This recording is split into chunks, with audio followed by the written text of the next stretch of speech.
안녕하세요, 여러분. 자, 오늘 본격적으로 시작하기 전에요. 정보 보안에 대한 좀 더 깊고 생생한 이야기에 관심 있으신가요? 그렇다면 저희 누리캡스 정보보호 네이버 밴드에 꼭 한번 들러주세요. 정말 유용한 정보들이 많이 오가고 있으니까요. 자, 그럼 오늘의 주제로 바로 들어가 보겠습니다.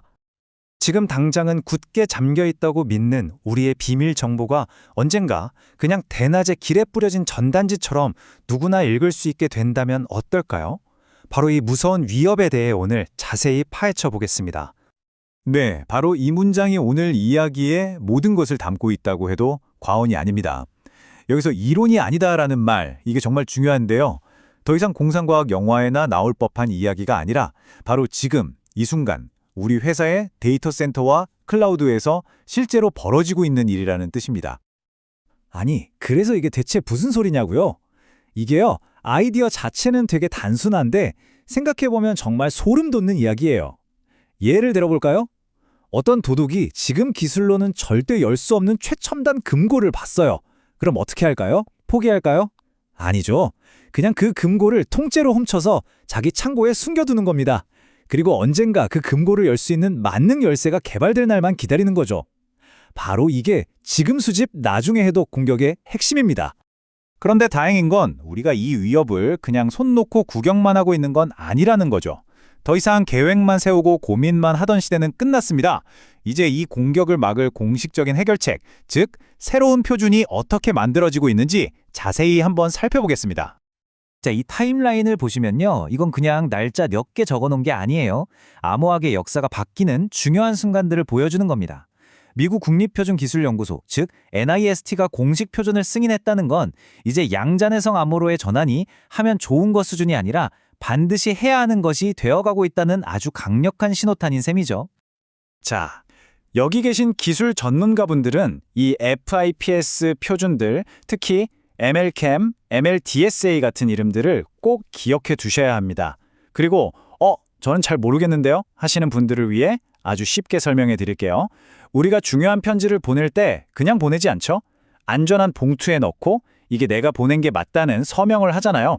바로 그 봉투와 서명을 양자 컴퓨터로도 절대 뜯거나 위조할 수 없는 새로운 버전으로 업그레이드했다고 생각하시면 됩니다. 이게 그냥 정부 문서 안에만 있는 이야기가 아니에요. 그럼 실제로 현장에선 누가 제일 먼저 움직이고 있을까요? 우리에게 아주 익숙한 이름들이 이미 이 새로운 표준을 도입하고 있습니다. 한번 보시죠. 첫 번째 주자는 바로 OpenSSH입니다. 이건 인터넷에 연결된 거의 모든 서버와 네트워크 장비에 원격으로 접속할 때 쓰는 뭐랄까 인터넷 세계의 마스터키 같은 존재입니다. 바로 이 가장 중요한 문부터 빗장을 바꾸기 시작한 겁니다. 여기에서 진짜 중요한 포인트는요. 이걸 그냥 옵션으로 쓸 사람은 쓰세요. 이게 아니고요. 아예 기본값으로 설정한다는 점입니다. 그러니까 여러분이 특별히 설정을 바꾸지 않는 한 그냥 최신 버전으로 업데이트만 하면 저절로 양자 컴퓨터 공격을 막을 수 있게 되는 거죠. 심지어 옛날 방식으로 연결되면 경고까지 띄워줍니다. 이건 전체 인터넷의 보안 기준을 강제로 한 단계 끌어올리는 아주 큰 변화예요. 다음은 클라우드 플레이어입니다. 이 회사는 인터넷 세상의 거대한 교통경찰이라고 할 수 있죠. 우리가 유튜브를 보든 쇼핑을 하든 그 수많은 데이터가 바로 이 클라우드 플레이어를 거쳐가거든요. 그러니까 이 회사가 움직인다는 건 인터넷 전체의 보안 수준이 달라진다는 얘기입니다. 자, 이게 뭘 의미하겠어요? 바로 이겁니다. 양자 내성 암호, 즉 PQC는 더 이상 미래 기술이 아니라 현재 기술이라는 거죠. 지금 이 순간에도 우리가 쓰는 인터넷 서비스의 상당수가 이미 이 새로운 기술로 보호받고 있을 수 있다는 뜻입니다. 정말 놀랍지 않나요? 마지막으로 GitHub입니다. 여기는 전 세계 모든 소프트웨어의 설계 도면이 보관된 곳이라고 생각하시면 돼요.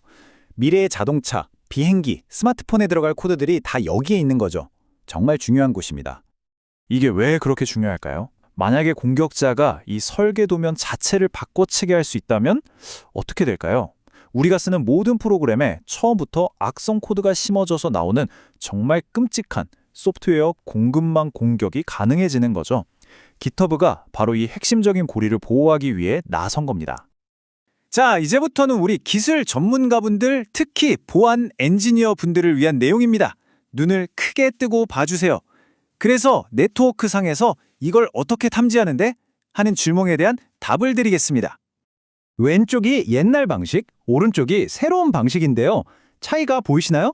핵심은 딱 두 가지입니다. 첫째, 통신을 시작할 때 보내는 첫 신호, 이 클라이언트 헬로우 메시지 크기가 더 커집니다. 추가 정보가 들어가니까요. 둘째, 저는 새로운 양자 대성 암호 쓸 준비가 됐습니다 라고 알려주는 새로운 이름표, 즉 식별자가 추가됩니다. 이 두 가지가 네트워크에 남는 아주 결정적인 흔적이죠. 자, 이 흔적 때문에 이제 공격자와 방어자 사이에 새로운 게임이 시작됩니다. 먼저 우리 방어팀, 블루팀 여러분, 이 신호를 잘 감시하면 우리 회사 네트워크 안에 어떤 서버들이 양자 내성 암호로 업그레이드 됐는지 한눈에 파악할 수 있는 지도가 만들어지는 겁니다. 반대로 공격을 연구하는 레드팀은요, 일부러 구형 방식으로 접속을 시도해서 서버가 보안 수준을 스스로 낮추는 그런 허점이 있는지 찾아볼 수 있게 되는 거죠. 이걸 다운그레이드 공격이라고 합니다. 자, 그럼 이제 가장 중요한 질문이 남았죠. 알겠다. 그래서 우리 회사는 뭘 해야 하나? 이 질문에 대한 명쾌한 CIO서급 액션 플랜을 제시해드리겠습니다. 복잡하게 생각할 것 없습니다. 딱 4단계만 기억하세요. 첫째, 인벤토리 파악. 우리 집에 귀중품이 뭐가 있는지 알아채길 수 있잖아요. 우리 회사 시스템과 데이터 중에 5년 이상 장기 보관해야 하는 민감 정보가 뭔지부터 목록을 만드는 겁니다. 둘째, 파일럿 테스트. 갑자기 전면 도입은 위험하니까 먼저 SSH 같은 내부 관리자용 채널부터 시험 삼아 적용해보는 거죠. 셋째, 정책 수립. 이제 본격적으로 우리는 언제까지 어떤 순서로 전환하겠다는 공식적인 로드맵을 만드는 단계입니다. 마지막 4번째, 교육. 우리 보안 팀원들에게 지금 수집, 나중에 해독이라는 새로운 공격 시나리오를 알려주고 어떻게 대응해야 할지 훈련시키는 겁니다. 이 4단계 꼭 기억해 주세요. 양자 컴퓨터라는 거대한 시계의 초침은 지금 이 순간에도 똑딱이고 있습니다. 여러분의 소중한 데이터, 그 유효기간이 끝나기 전에 과연 준비가 되셨습니까? 오늘 준비한 내용은 여기까지입니다. 양자 내성 암호로의 대전환, 이제 정말 시작됐습니다. 더 생생한 현장 이야기, 더 깊이 있는 전문가들의 토론이 궁금하시다면요. 저희 누리캡스 정보보호 네이버 밴드로 오세요. 기다리고 있겠습니다.